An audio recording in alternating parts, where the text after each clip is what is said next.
Okay, here we are, Matthew Russell Lee, Inner City Press, here at the Southern District of New York Courthouse today, Friday, February 28th, 2025.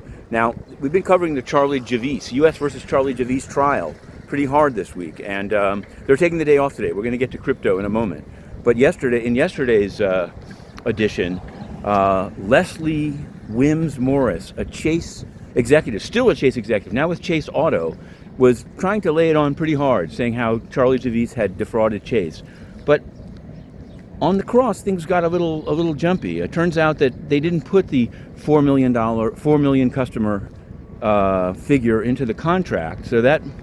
And she said, newsworthy-wise, that they thought that BofA was buying it. That's why they paid so much. So whether that'll be enough for the jury, nobody knows. But we're going to continue on that case. We're doing it. You can find it on Substack. Extra subscribers. We have the book, FinTech Fraud.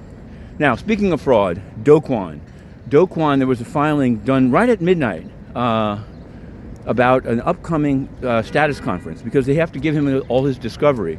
They're trying to postpone or adjourn the status conference because they're giving a written report. And the written report says that, among other things, that some unidentified country has provided information about the case. I don't know why they didn't identify. We can't actually ask to unseal it because it's not redacted. They're just not providing which country it is. Presumably Kwon knows. That case is going forward, but a case that is not going forward is SEC versus Coinbase. This has been a big one. We've been covering it from the beginning. It's been a total slugfest here in the SDNY, and it's all over. They pulled the plug. SEC put in a filing and saying, we want to dismiss with prejudice against all defendants. So, it occurred. It has occurred. There was also, in any event. So there's that.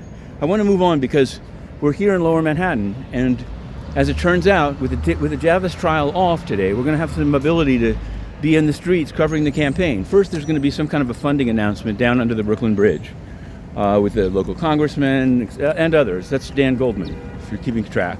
Goldman will then appear on Mott Street with Zelmore Myrie. He's pitching hard for Myrie. He's supporting Myrie, but there's a lot of candidates. Somebody even says that Ed Schuyler may be jumping in. There's a lot of there's chum in the water, and everybody wants in. Still nothing from Andrew Cuomo, other than people setting up massive PACs for him. So we'll just have to see. On the UN front, we have two scoops overnight. It's getting the pace is picking up. The whistleblowers are coming out, while Antonio Guterres keeps Inner City Press banned from entering the building. Nothing's yet been done. Litmus Test 2025. First scoop involves work from home. Yes, in South Sudan, the big shots, the big wigs, the people the UN sends in to kind of get over amid all the slaughter, they're not even going to the work anymore. They're working from home, and they're having their local staff come and cook for them. Isn't that nice? Isn't that nice? The back to work edict has not apparently reached UN bigwigs. Now, our second one is about UN ECA, which is a economic commission for Africa. It's really getting over. In any event, they have some contract problems, yes, and so to cover up the contracts, the head of administration is out, and somebody else is in. We've written that scoop, Inner City Press scoops about an organization that will not even allow it in the building while proclaiming its commitment to freedom of the press. It's a joke. Here it is. Behind me, the Southern District of New York. Let's get up to the flag.